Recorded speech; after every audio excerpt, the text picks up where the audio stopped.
And Malik bin Hawarith told that the Prophet ﷺ said to them, "Go to your families and teach them."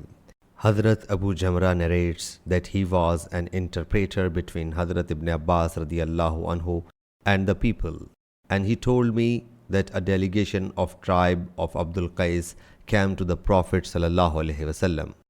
He asked, "Who have sent you, or which people do you belong to?" They replied, "To Rabia." He said, "Welcome to such people or delegation. Neither will you get disgraced, nor will you be regretted."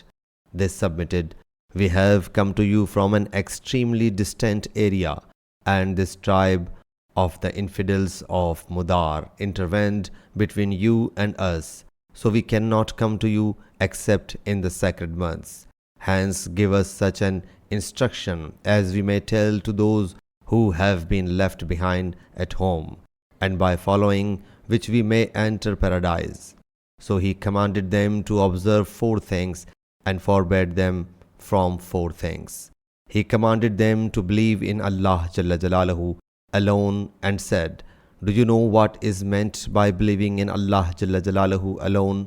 They replied, "Allah Jalla Jalaluhu and His Prophet Sallallahu Alaihi Wasallam know the best." He said, 1.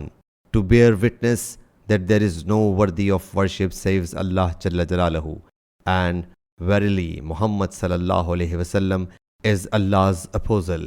Number 2. To perform the prayers. Number 3. To pay zakat, obligatory charity. Number 4. To keep fast during the month of Ramadan. Number 5. And to pay khumus, royal fifth, and forbade them from hollow gold green glass jars and jars smeared with pitch. Hazrat Shoba stated that he, Abu Hamza, sometimes told al-Naqir and sometimes al-Muqayyar, polished vessels. He said, "Memorize them and convey them to the people you have left behind." Sahih Bukhari, Hadith number 87.